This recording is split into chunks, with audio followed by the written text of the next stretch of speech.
Bismillahirrahmanirrahim. Assalamu alaykum hürmetlik ata-analar.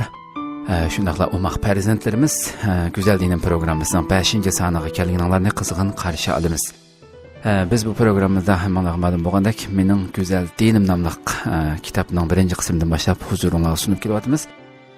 Bugünkü 5-ci san programımızda baş mavzumuz bolsa İslam medeniyetimizning simvoli bolğan pokizlik babi ostida İslam dini ve pokizlikning turlari, pokizlik bilan ibodatning munosabati, Payg'ambar alayhissalomning pokizlikqa ahamiyat berishi qatorliq mavzularda to'xtalib o'tamiz. Mikrofon oldida Abdullah Yalqun. Shundaqla bizning kichik omaq qizimiz Qizil Yupurmaq ham sizlar bilan birga bo'ldi. Tuanda u sizlarga salom berish bilan bugungi bosh mavzumuz, ya'ni birinchi mavzuning keyinda kelgan masjid süpürgen Momay mavzuluq bu qisqa hikoyadan boshlab diqqatingizni sunishga boshlaydi. Qani marhamat. Bismillahirrahmanirrahim. Assalomu alaykum hurmatli ota-onalar va qadrli kichik do'stlar. Güzel Dinim programımızning 5-ci soniga kelganinglarni qizg'in qarshi olamiz. Bugungi mavzumuz masjid süpürgen Momay.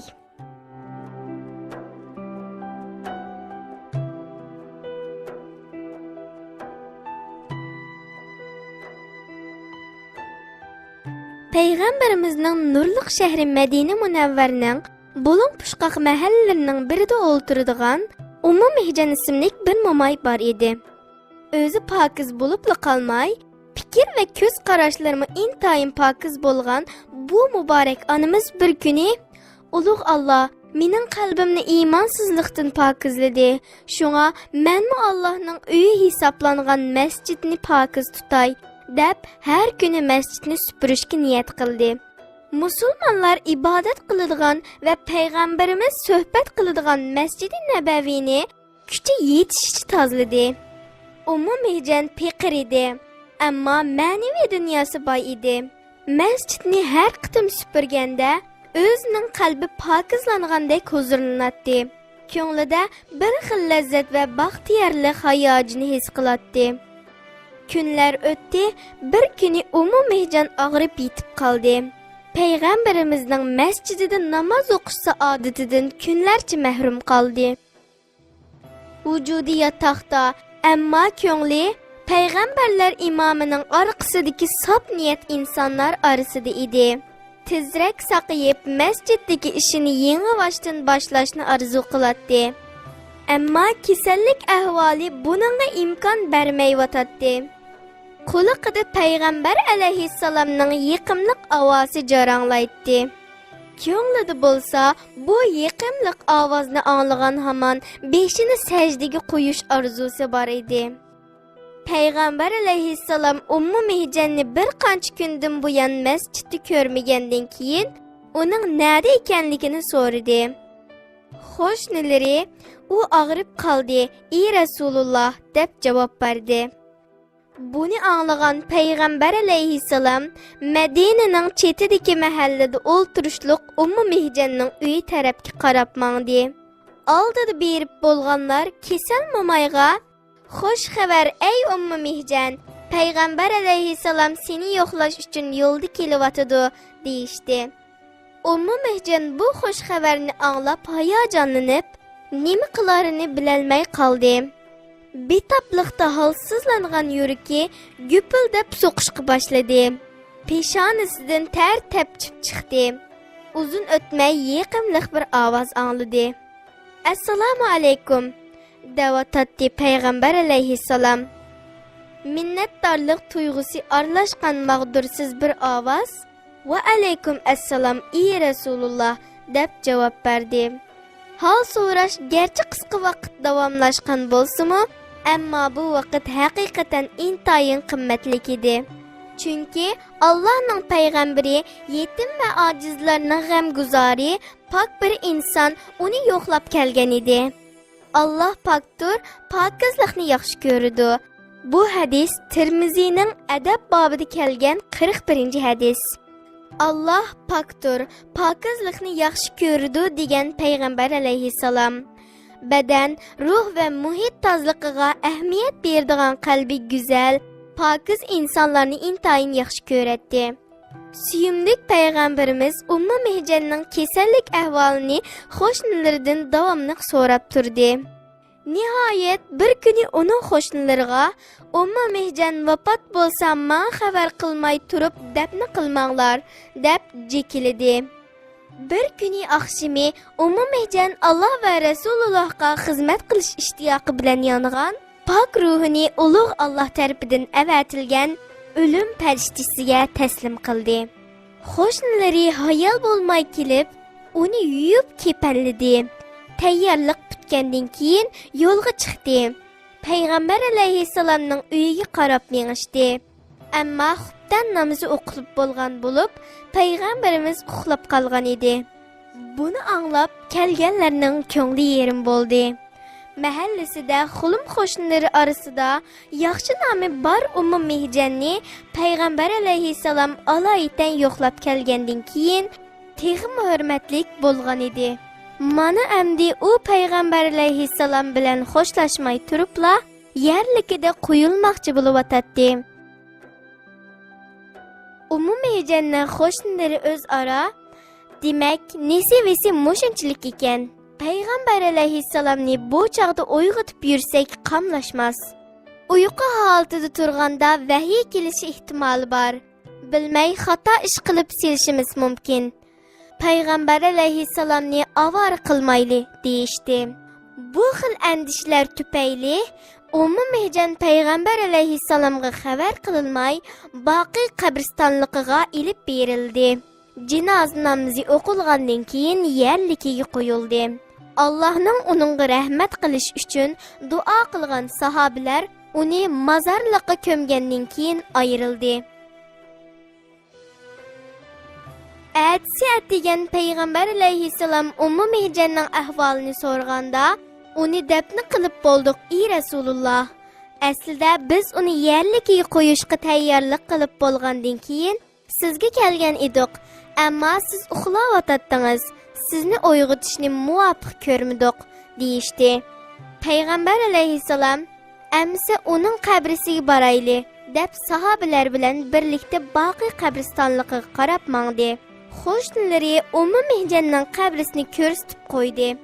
Payg'ambar alayhissalom va uning do'stlari tekrar jinoza namozi o'qidi. Alloh taolodan rahmat tilagandan keyin qabristonlikdan ayrildi.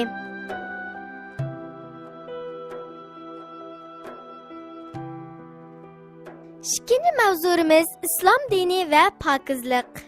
İslam dini pakizlik dinidir. Çünkü pakizlik ibadetlerimizin asasıdır. Vücudumuzun, kiyim-kechaklerimizin ve ahlakımızın pakiz buluşu Müslüman ekanligimizning ifodasidir. Sağlam yaşaş ve sağlık saqlash uchunmu pakizlik şartdır. Şuna ulug' dinimiz pakizlikka alohida ahamiyat bergan. Qur'oni Karimdagi dastlabki amirlardan birida kiyimingni hamisha pokiz tut deyilganligi pokizlikning islom dinidagi ahamiyatini ko'rsatmoqda. Suyimlik payg'ambarimizmi pokizlik iymonning yerimidir deyish bilan pokizlikning iymonning shart ekanligini ifodalagan. Dinimizda muhit tozaligiga alohida ahamiyat berilgan. Payg'ambarimiz atrofimizdagi yerlarni pokiz tutishimizni buyurgan. Ommaviy sorunlarni pokiz tutgan, u yerlarni paskina qildigan, ziyon soladigan, qilmishlardan yiroq turadigan kishilarga jannat bilan xush xabar berib, bir odam yo'lda bir shox ko'rdi va Allohga qasam qilmanki, bu shoxni musulmonlarni bearam qilmasin deb yo'ldan ilib etaman deb yo'ldan ilivatdi. Bu tufayli jannatga kirdi degan. Bu hadis Buxoriyda kelgan. İslamning ko'z qarashida pokizlik faqatli moddiy paskinchiliklardan pokizlanish deganlik emas. Masalan, yerga tushgan bir tal olmani ilib, suvda yuvgan vaqtimizda uni moddiy jihatdan pokizlagan bo'lamiz. Lekin o'g'irlangan bir olmani qanchalik yuyishimizdan qat'iy nazar, u yanada paskinidir. Çünkü haramdır, ma'naviy jihatdan pokiz emas, yegili bo'lmaydi. Maddi pasqınçılıqlar vücudumuz, kiyim-kechaklarimiz və muhitimizni meynetleştirgendek günahlar, nachar söz hareketlermi qalbimizni paskını qiladi. Huzurluq, baxtlik yaşaş üçün qalbimizni paskını qilgan bu ma'naviy pasqınçılıqlardan pokizlanishimiz kerak. Bu xil ma'naviy pasqınçılıqlardan pokizlanish uchun gunohlarimizga tavba qilishimiz, ibodatlarimizni ado qilishimiz va so'z harakatlarimiz go'zal bo'lishi kerak. Shubhisizki, Allah tavba qilguvchilarni va pokizlanguvchilarni yaxshi ko'radi. Sura Baqara 222-oyat. Yuqoridagi oyatda deyilganidek, vücudimiz, kiyim-kechaklarimiz va muhitimizni pokiz tutishimiz, gunohlardan, nachar so'z harakatlardan yiroq turish orqali axloqimizni go'zallashtirishimiz lozim. Allah Taala mundaq deydi: Shubhisizki, Allah tavba qilguvchilarni va poklanguvchilarni yaxshi ko'radi. Sura Baqara 222-oyat. Qizim nayt yaxshi, rahmat. Nayt yaxshi güzel o'qib berdingiz bu ikki mavzuni. Endi biz tövəndə pokizlik turlari haqida to'xtalib o'taylik.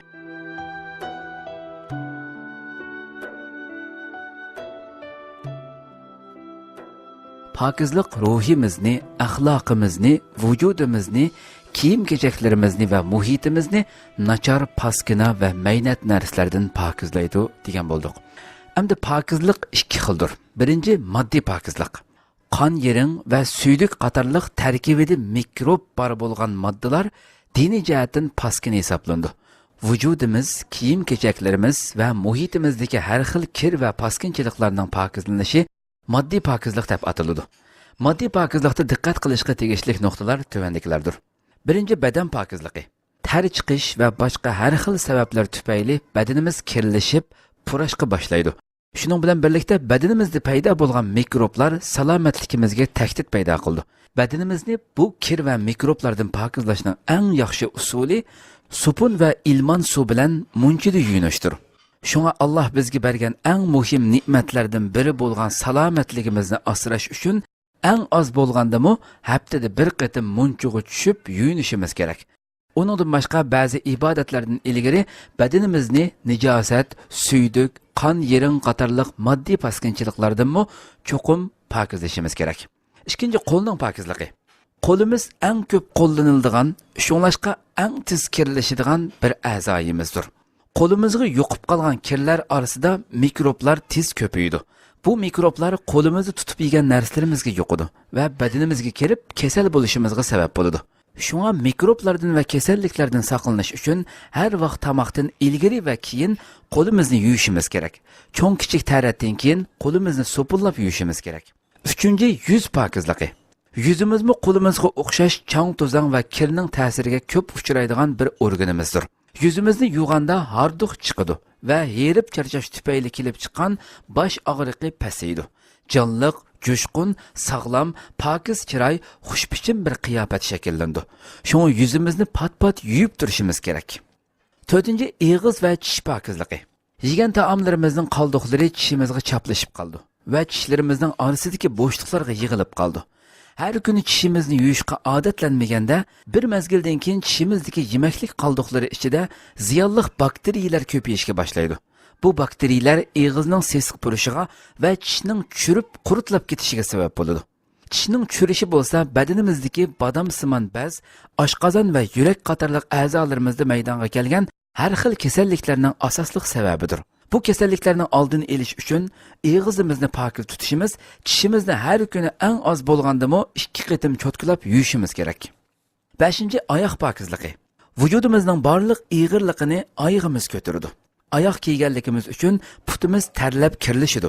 Putimizni va barmoq orasini pokiz yuvganda texmi sog'lom va ruhliq bo'lg'ili bo'ladi. Shunga putimizni va barmoqlarning orasini pat-pat yuvib tozalab turishimiz kerak.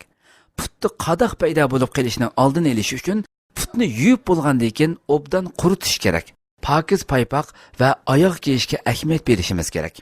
6-chi tirnoq pokizligi. Qo'l va oyoq pokizligini tirnoq pokizligi tamomlaydi.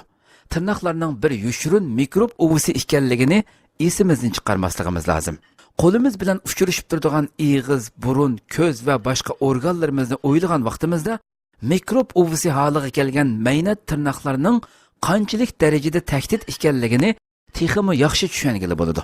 Suyimli payg'ambarimiz mundaq deydi: misvaq qo'llanganda ig'izimiz pokiz bo'ladi va Robbimiz mamnun bo'ladi. Bu hadis Nasaining tahorat bobida tilga olingan. Suyimli payg'ambarimiz mundaq deydi: uzrab ketgan tirnoqlaringni kes, chunki ziyonli narsalar uzun tirnoqlarning ichida yashaydi. 7. Hojatxona tozaligi. Barliq tozaliqlar hojatxona tozaligidan boshlandi.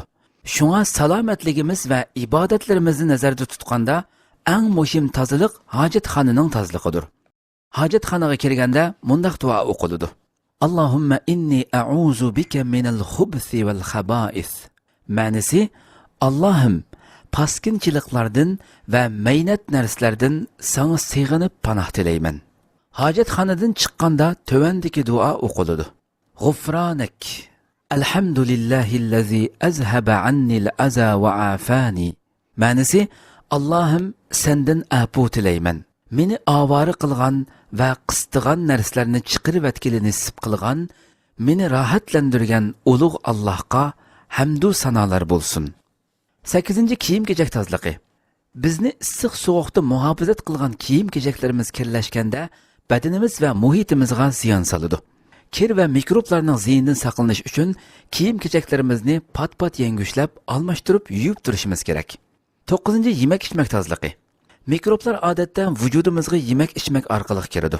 Salomatligimizni asrash uchun o't-yash, ko'ktat va mevalarni yeyishdan ilgari pokiz yuvishimiz va ichimliklarning tozaligiga diqqat qilishimiz lozim. 10. Muhit tozaligi. Muhit tozaligi deganda uyimiz, ko'chimiz, mahallamiz, maktabimiz, yashayotgan yerimiz va biz nafaslanayotgan havoning pokizligi ko'zda tutildi. Muhitning pokiz bo'lishi kasalliklardan saqlanishda, ichadigan suvning pokizligi jihatda va bizdan boshqa jonliqlarning hayoti uchun intayin muhimdir. Muhitimizni pokiz tutish orqali boshqalarni beorom qilmaslik va ziyon solmasligimiz lozim. Yo'lbosni yotgan yeriga qarab belgili bo'ladi degan maqol tamsilni unutib qolmasligimiz kerak. Dinimizda muhitning pokiz bo'lishi tashviq qilingan. Hadis sharifda payg'ambarimiz bir odam yo'lda ketib o'tib, yo'lda turgan bir tikanni ko'rdida, uni yo'ldan elib bu sababdan Alloh uningdan rozi bo'lib, uni mag'firat qildi degan. Bu hadis Sahih Muslimda tilga olingan. Tuvan biz hojatxona tozaligidan nimalarga diqqat qilishimiz kerak degan bir savolga 10 turlik bu yerda javob berilibdi. Birinchi, kiyimlarimizning yerga tegib qolmasligiga va paskin narsalarning yo'qib qolmasligiga diqqat qilishimiz kerak. Ikkinchi, hojatxonaga kirishdan ilgari Allohim, paskinchilikdan va maynat narsalardan sana sig'inib panoh tilayman deb duo qilamiz. Uchinchi, hojatxonaga so'l putimiz bilan kiramiz. To'rtinchi, o'ltirib hojat, ya'ni o'ltirib turib tarat qilamiz, hojat qilamiz. 5. istinjo qilganda, ya'ni avratni yuvganda pokiz yuyimiz va qog'oz bilan surtib quruqdaymiz. 6. istinjo qilganda avratimizni so'l qo'l bilan yuyimiz. 7. hojatxonada biror narsa yeb ichmaymiz va gap qilmaymiz. 8. hojatxonadan o'ng putimiz bilan chiqamiz. 9. chiqqanda Allohim, sendan afu tilayman. Meni avora qilgan va qistig'an narsalarni chiqarib atkil nisib qilgan, meni rohatlantirgan Allohga hamdu sanolar bo'lsin deb duo qilamiz. 10. hojatxonadan chiqqandan keyin qo'limizni so'pillab pokiz yuyimiz. Endi bu pokizlikni biz ikki turga bo'lgan to'qamda. Birinchi turni moddiy pokizlik dedik, hamda ikkinchi tur ma'naviy pokizlikqa kelaylik. Ma'naviy pokizlik deganda qalbimiz, o'y, fikrimiz, niyatimiz va xiyollarimizning pokiz bo'lishi ko'zda tutildi. Ma'naviy pokizlik ikki turga ayrildi. Birinchi qalb pokizligi, ikkinchi dinda paskin hisoblangan ahvollardagi tozalik. Hamda birinchi qalb pokizligiga kelsak, qalbi pok, axloqi go'zal insonlardan tarkib topgan bir jamiyatda kishilar baxt, saodat va huzur ichida yashaydi. Mushundaq go'zal bir jamiyat barpo qilish uchun bizmi qalbimizni pokizlashimiz, Alloh man'iy qilgan manmanchilik, yolg'onchilik, ikkiyuzlamachilik, hasadxo'rlik, g'ayvatxo'rlik qatorliq illatlar, nachar o'y-xiyollardan uzoqlashishimiz, o'ch adovatdan yiroq turishimiz lozim. Boshqalarni qizg'anmasligimiz va ularga yo'g'onchilik qilmasligimiz lozim. Oyatda nafsini poklagan kishi haqiqatan nijotlikka erishdi deyilgan. Bu Sura Shamsning 9-oyatida tilg'anilgan oyat. Hamda ikkinchi, dinda paskin hisoblangan ahvollardagi tozalik. Tahorat elishga tegishli ahvollarda g'usul qilish yoki tahorat elish lozim. Boshqacha qilib aytganda, ibodat qilishimizga to'sqin bo'lgan tahoratsizlik yoki g'usulsizlik ahvolini amaldan qoldirish lozim deganlikdir. Bu hadasdan tahorat deb atiladi. Suyimli payg'ambarimiz mundaq deydi: "Shuni yaxshi bilinglarki, inson vujudida kichik bir go'sht parchasi bor. Agar bu go'sht parchasi yaxshi bo'lsa, butun vujud yaxshi bo'ladi. Buzuq bo'lsa, butun badan buziladi. Bu go'sht parchasi yurakdir." Bu hadis Sahih Buxoriyninki iymon bobining 39-hadisi tilg'ilingan.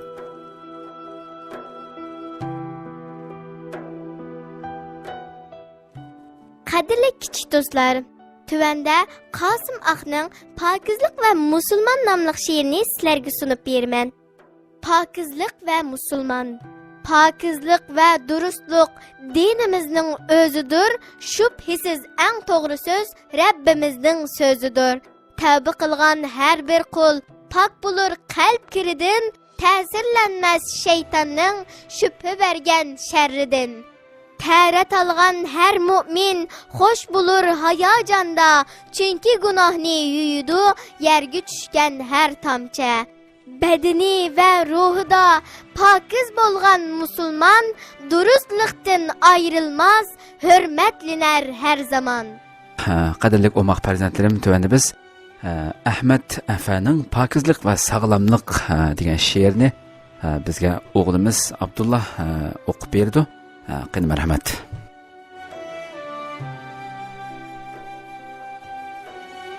Pokizlik va sog'lomlik. Ratlik bo'lg'in, pokiz kiygin, hurmat qilsin seni har kim. Mehnatlikni hech kim so'ymas, ne'mat bormu saqliq qadar.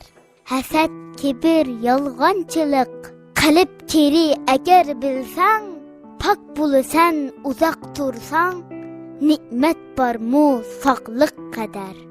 Bormi mikrob yuqqan yerga, hech tükürme ko'chalarga, og'ritidu zida yara, ne'mat bormu saqliq qadar. Pokiz vujud, pokiz muhit, qat'iy ruxsat qilma kirga, saqliq boyga va fiqirga, ne'mat bormu saqliq qadar.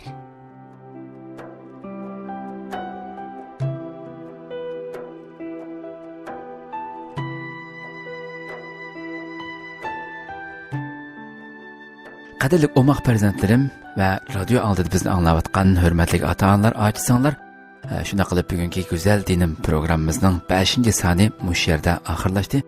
Inshaalloh yangi bir qatimliq sonimizda ko'rishguncha sizlarni Janobi Allohga topshiramiz. Bugun vaqt e'tibori bilan mushada oxirlashtirdik, chunki bu bob, ya'ni pokizlik bobi tamoman to'liq tugimidi. Inshaalloh buning davomini 6-sonimizda davomlashtiramiz. Sizlarni Janobi Allohga topshiramiz. Assalomu alaykum va rahmatullohi taala va barakatuh. Qani qizim, sizmi xo'shlashib oling. Hürmetli ota-onalar ve qadrli kichik do'stlar, shunda qilib Güzel Dinim programmamizning 5-soni mush yerda oxirlashdi. Kelarki programmamizda ko'rishguncha sizlarni Janobi Allohga topshiraman.